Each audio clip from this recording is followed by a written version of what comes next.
Today we're going to be talking about NASA's take and reports on unidentified anomalous phenomenon in their independent study team report. Okay, this is going to be word for word what NASA is doing and how they are seeing UAPs. And it should be interesting. I think that we can all agree that NASA has not really done a lot for UAP studies and for our community as far as information and being transparent. So we'll go ahead and we'll get into this and see what we can find out. So as you can see here, it says NASA Unidentified Anomalous Phenomenon Independent Study Team Report. There's a lot of information here, and I'll put the link up here. I'll put the link in the description. So if you want to read additional details that I don't cover, you can go back and you can read the full thing. We won't go through the full thing here on video, but you're more than welcome to do that. Again, before we get started, make sure that you hit the like and subscribe button and share this with somebody who's interested in this topic so that this can reach people just like you. I'm Chris. This is the Alien Avocado.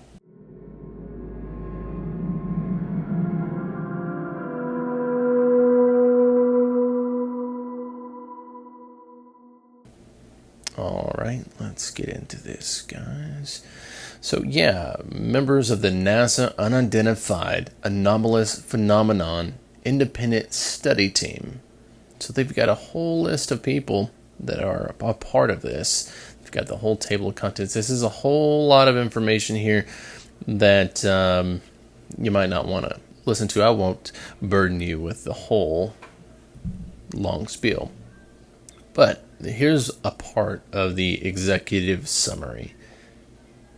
The study of unidentified anomalous phenomenon, UAP, presents a unique scientific opportunity that demands a rigorous, evidence-based approach, which I can appreciate the evidence-based approach.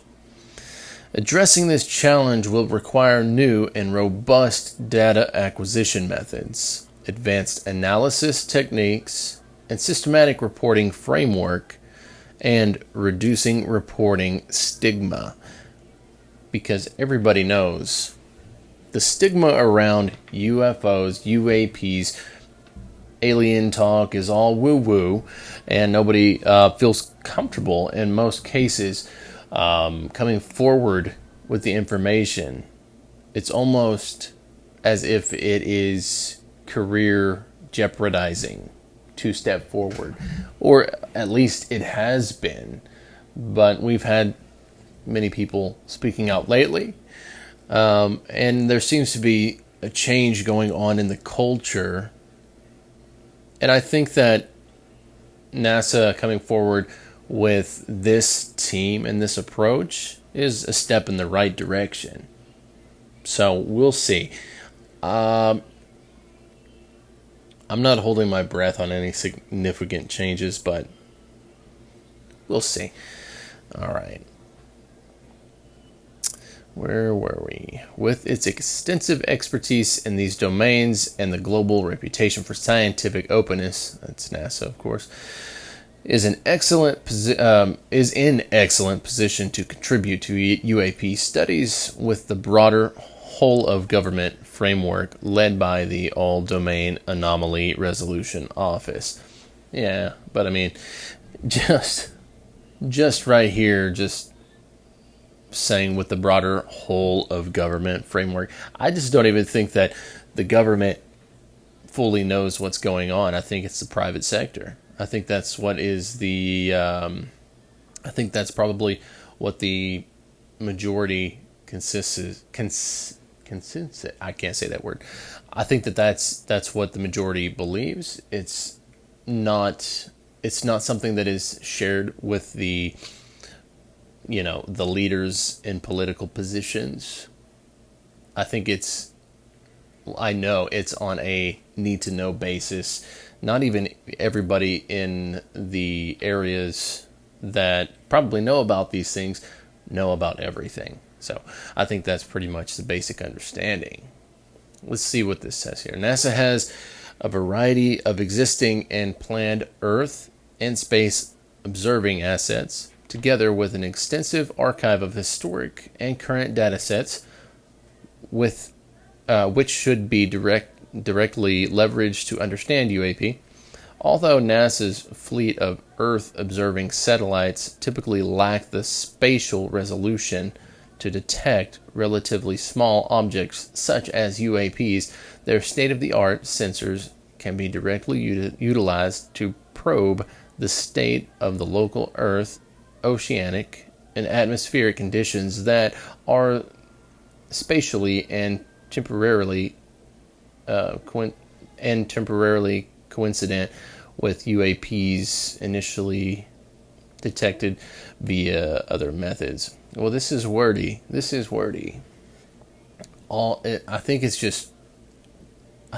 all they're doing is trying to soup up this little article here to say, hey, we've got all the good stuff. We've got all the good radars. We may not have had very much luck in the past, but hey, we have the best shot. Quote, quote. Let's continue down here, guys. You can go back and you can read this in full detail, but it seems like there's a lot here that is more corporate sounding, and I'm not going to bother with reading it all. So the framework of recommendations that they have listed says, although AARO leads the whole of government response to UAP, the panel recommends that NASA play an essential role within that framework. NASA should leverage its core capabilities and expertise to determine whether it should take a leading or supporting role in implementing a given recommendation.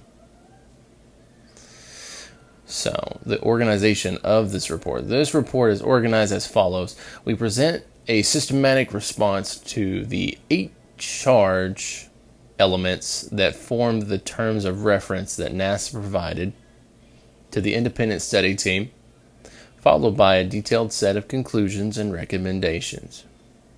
These responses stemmed from a series of sub-panel reports that the entire team deliberated in full at the public meeting held on May 31st, 2023, all of which are included as work products towards the end of this report for full public transparency. So you can look at that as well. So to me, it's sounding like they have a plan, they have a team in place now. So unidentified anomalous phenomenon, UAP, are one of our planet's greatest mysteries. Observations of objects in our skies that cannot be identified as balloons, aircraft, or natural known phenomenon have been spotted worldwide, yet there are limited high-quality observations. The nature of science is to explore the unknown, and data is the language scientists use to discover our universe's secrets. Despite numerous accounts and visuals, the absence of consistent, detailed, and curated observations mean we do not presently have the body of data needed to make definitive scientific conclusions about UAP. There's just not enough. And there's a lot of really good footage, but there's not anything that's just screams, this is definitely alien. There's a lot of things that scream, this is unknown. This is not anything that we can contribute to our known physics. There's plenty of people who have spoken out and said, we don't have anything that can maneuver in these ways. The physics that it is showing would not allow for humans to survive such speeds and changes of direction. So we've had all of those things. We've had high detail reports in the military, but NASA seems to think that there's not enough data to support this, which I would disagree on some level, just given the high level of footage that we've gotten from the military and the people who have stepped forward in government, in the military, and from private sectors who have come forward. There's a lot more data than they are letting on. So I kind of call BS on what they're saying right there. I think that they're saying we, NASA, do not have enough footage that we have taken to have a wide data set. I think that's more fair to say. I don't think that they are saying globally there's just not enough evidence for us to take this seriously, for us to be able to make any hard decisions. I think that they are saying that they don't have that personally as recorded by NASA. So that's interesting. Let's see. NASA's UAP independent study team is made up of 16 experts from diverse backgrounds in science, technology, data, artificial intelligence, space exploration, aerospace safety, media, and commercial innovation. So that's all good. I don't see anybody in... that is interesting. There's no... Let's see, diverse backgrounds in science. I'd be curious to know a broader identification of who those are and what fields they are working in currently in science and technology. What my mind immediately goes to is more curious about the science side of things. Do we have any astrophysicists? Do we have any biologists? What are we thinking as far as that goes? I know you might say we haven't seen any aliens. We haven't seen any anything that might require a biologist at this point. But I would argue that the sites in which these UAPs are seen, I think that those should be inspected. I think the environment around them would require a biologist to do experiments and test to see if there are any things that aren't known to us. I think that's fair. That's a fair thing to request. I think that would be pretty standard as far as an investigation would go. So let's see.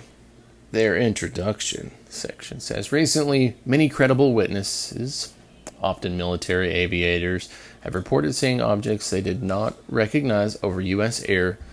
airspace. Most of these events have since been explained, but a small handful cannot be immediately identified as known human-made or natural phenomenon. These events are now collectively referred to as unidentified anomalous phenomenon, or UAP. Let's go back here. That section. Most of these events have since been explained. False? False. Most of these events cannot be explained. So right here, I just, between this, them saying most of these events have been explained, trying to write it off, trying to downplay it. It's not as big of a deal as you're trying to make it.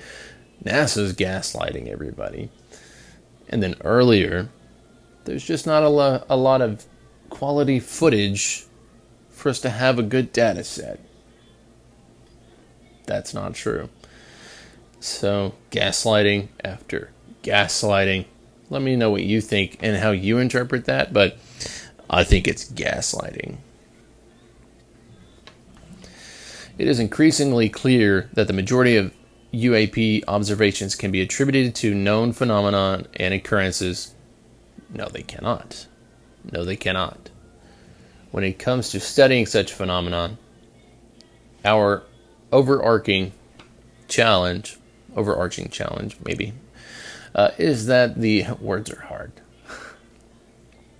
Is that the data needed to explain these anomalous sightings often do not exist.